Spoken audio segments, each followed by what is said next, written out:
mga abel, good afternoon. Ayan. Sa lukoy nagpapalipad pa rin tayo ng mga ibon natin. Ayan, no? Oh. Anong oras na ba?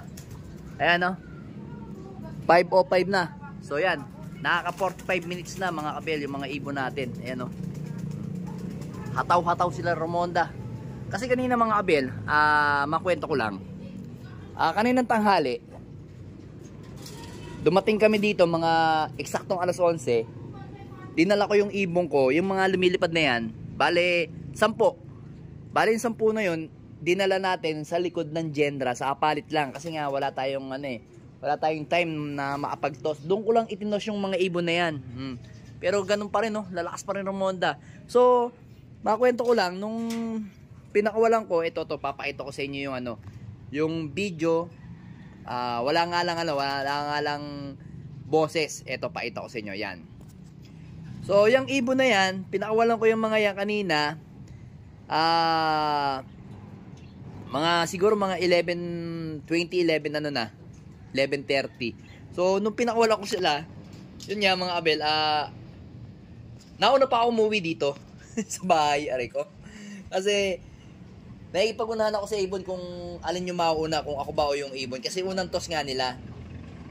Pagdating nila dito ng eksaktong alas 12, basta pagdating nila dito ng alas 12, wala pang ginawa kundi Romonda ng Romonda, naka 20 minutes pa ronda. Yan. Ayan yung kahapon, yung brown natin na yan, nag-fly away. Maiksi pa lang yung pakpak. Ayan, pakita ko na sa inyo. Maiksi pa lang yung pakpak. Ayan, nag-fly away yan, oh. Kita nyo naman ang pakpak niyan, mga kabel, oh. Ayan, oh. Hindi dito natulog yan kagabi. Oh, kakauwi lang niya kaninang tanghali. Kagustuhan nilang lumipad eh. Pati yung dalawang magkapatid na Romonda, pero nakauwi naman. Ayan, oh. Ayan yung mga yan, yung mga kapatid na Romonda. Ayan, oh. Ito yung mga bagwis, ayan, oh. Rumoronda sila, nagpipilit. Kahit na maigsi yung mga bagwis, ayan. Tapos hindi pa naman nila kaya ng talaga total ni Romonda ng malalayo kasi nga gawa ng bagwis pa sila. Nagugulat sila sa sa mga quitis at saka yung mga boga. So ngayon mga abel, meron tayong pinapainom pa sa kanila. 'Di ba nag-cleansing tayo ng upper and lower. Ayan, no. Nagbigay din tayo ng cleansing ng herbal. Ayan yung ating prebiotic. Ayan yung prebiotic natin para nakaka 2 days na rin ako. So okay naman. Ayan, no. As of now naman, gaganda ng mga ipot nila, yan, mga buo. Oh. Ayan, no, mga buo yung ipot nila. Maganda yung ginagawa natin probiotic, oh. Prebiotic pala, prebiotic. Tapos bukas magpo-probiotic naman tayo. Ayan, no. Maganda ng ipot nila. Pang 2 days bukas. Ipi-plain water ko muna bukas ng umaga. Tapos tanghali, bibigyan ko silang probiotic. Yung probiotic ko kasi ginawa is high on carb. Kaya napakainam sa mga ibon. So ano lang yun, 1 day ko lang ibibigay kasi hindi sila pwede mag 2 days.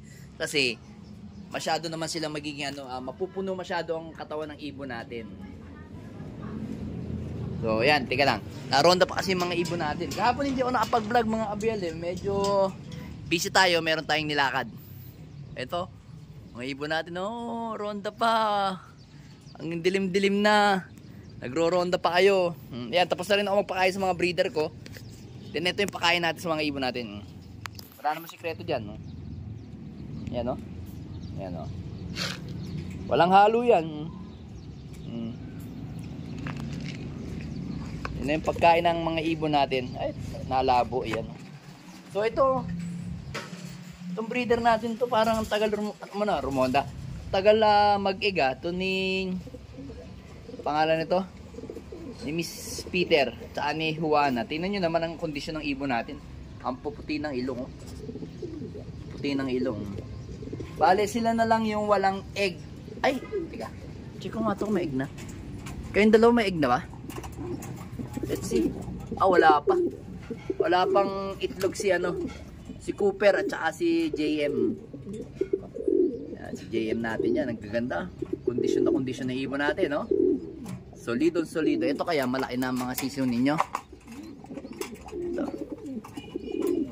Yan. Ayan yung mga sisiw natin, no? Ang gaganda. Wala pang kulay eh. Tingnan natin pagka nagkaulay na. Anak yan ni ano, ni Miss Peter at saka ni Vandenbroek. Ito. Yan. Vandenbroek pinagpapahinga natin kasi nga ayaw pa dito mamares. Si Pastel. Ang lahi ng Pastel natin. Ito kasi bata pa. Itong Victor Lim natin, itong BL natin. Ang magulang nito, direct kay ano, kay pangalan to yung bumili ng loop kay ano, kay Victor Lim. Alimutan kong pangalan nun eh. PHA player din. Alimutan kong pangalan. Yan o. Ayan yung ibon. Malabo lang eh. Oy, ba't nalabo ka? Yan. Ayan. Kita nyo yung ibon. Ang ganda. Pearl eye. Gandang ibon. Solid oh. Solido yung ibon oh. Bale 5 months old going to 6 months na to. Kaya hindi pa siya pwedeng gamitin mga kabel. Batang bata. So possible magamit to mga February at saka March. Pwede magamit na to. February, March. Yan.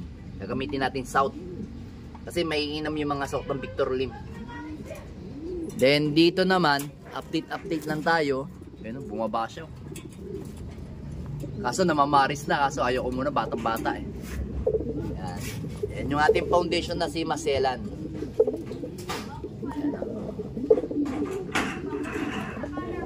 Then dito naman, ito si Peter. Yung Peter natin. Si Rigor. Si Rigor di Magiba. Tapos si ano, Peter. Yan. Peter Malapot. So, kung gusto niyo magka Peter, PM nyo ko. Kasi parang ang isang anak nito pasobra ko eh. Yung isa lalagyan ko ng singsing, yung isa baka stockbird. So, kung gusto niyo, ayan, condition yung babae oh. Pati ito oh. Kung gusto niyo magkaanak ni Rigor, ayan, available. Line breeding ah. Ito inbreed to. Inbreed to, mataas ang pagka-Peter nito, malalim. Then ito naman Peter na Victor Lim. O ayan, PM nyo ko. Unahan na lang kung sinong may gusto sa anak nito. Sa magiging anak nito ang dalawang to. Yung isa lilipad ko mga kabel.